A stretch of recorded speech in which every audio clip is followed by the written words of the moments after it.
In this video, we'll be hunting 2 boxes of pennies, as well as seeing if we make any progress to the Hunt and Fill album. Of course, we'll be looking for any wheat scents from 1958 or older. We'll also be looking for any proofs, foreigns, errors, or varieties, or any other cool things we can find. We do have a couple of enders in these boxes. In box number 1, roll 30, we have a wheat scent ender, 1958 Denver. And in box 2, also on roll 30 coincidentally, we have a Canadian ender. Since I mentioned that, I won't be bringing you on the Canadian finds since we have 2 boxes, but of course I will be bringing you in on any Canadians that are 1964 and older that are a young head. Anyways, let's start the hunt, and I'll bring you in when we have our first find. Roll 6, and we already have pulled out a couple of Canadians, and we just got another one, but this one is a 1964, and it's in pretty nice shape. This is definitely the nicest young head I've found in a while, and that's a great find. Hopefully we can get on some wheat scents. Roll 14, and we finally have the first wheat scent of the box besides the ender. This box hasn't been too good so far, but our first wheat scent is a 1945 from Philly. Roll 16, just uncovered, wheat scent number 2, and it's another one from the 40s. And this one is 1946 Philadelphia. We're on roll 30, which was the 1958D wheat scent ender. And this is only going to be the third wheat scent of the box. It's been a pretty slow box so far, but here it is. And also there's Canadian in the roll, so I'll just pull that out since I already have it here. It is 1975. Only a wheat scent number 3. Hopefully the box can pick it up a little bit. Roll 34, and we're finally going to have the fourth wheat scent of box 1, and it is 1951, minted in Denver. Roll 41, just uncovered, wheat scent number 5 of box 1, and it is just 1956 Denver. Just opened roll 48, and I see the edge of wheat scent number 6 for box 1 right here in the middle of the roll. Finally, a reverse facing one where we can reveal the date. This one's going to be a 1945 Philly. Just finished hunting box number 1, and we did get one more find in the last roll, 1948 Philadelphia wheat scent.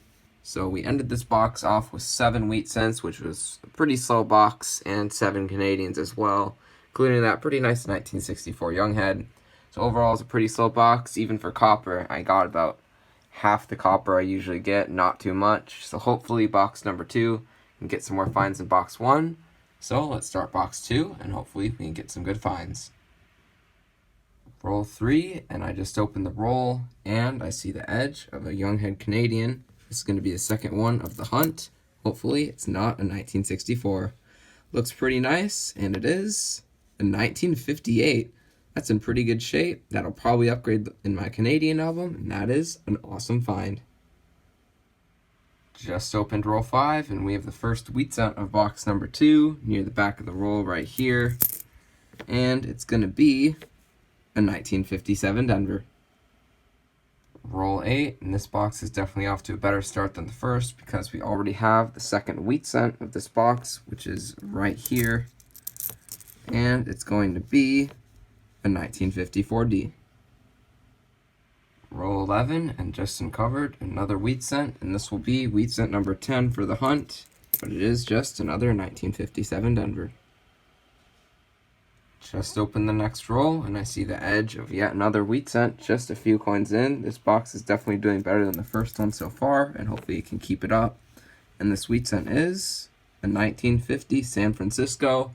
Not sure if we have that one, and we do have it. I know we need some estimates. This is not one we need, but still, great to see an estimated wheat scent. Just opened roll 21, and I see the edge of another wheat scent, which is right here in the back of the roll.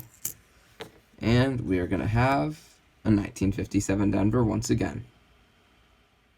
Just opened roll 22, and we have another young head Canadian scent, and I can see it right here. And this one's going to be 1964, the most common one, but we'll still take it. Roll 27, just open the roll, and we're going to have yet another wheat scent. This one's going to be right here, and it is a 1955 Denver. We're already on roll 48, and this box went completely cold since that last wheat scent, besides a couple Canadians, but I'm bringing you in because we do finally have another wheat scent. This one is a 1948 Denver.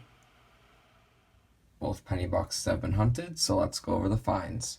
We ended up with 7 1959s, 10 S-mints, and 24 2009s. Canadians, we ended up with 17, and we did get 3 young heads, including a 1958 and 1964 in pretty good shape. And we also did get a Birdson as well, although it's not in that great a shape. And then wheat cents, we ended up with 14 for the 2 boxes, a little less than I like to get, but still, at least we did get 14 wheats. And all of them are just common 40s and 50s, and I don't think we'll have any album additions, but that's alright, maybe there's a couple of upgrades. And then copper was a little bit light for the 2 boxes. We got just over half of the copper jar filled. I usually get about 2/3, so copper was definitely a little light, but it was still a pretty good hunt. So now, let's go through the finds and see if we have any additions or upgrades to the Hunt and Fill album, and I'll bring you back with an album update. Just finished adding everything to the Hunt and Fill album, and just like I thought, we did not have any additions, unfortunately, but we did have a few upgrades. We did upgrade the 1951 Denver wheat cent. It has pretty good detail. And then we had a few memorial cent upgrades as well. We upgraded the 1972 Philly, the 1974 Philly, as well as the 1990 Philly as well. The one we had before was a little bit brown, so that one's definitely a great example. And even though we had no additions, this was still a successful Penny Hunt and Fill episode.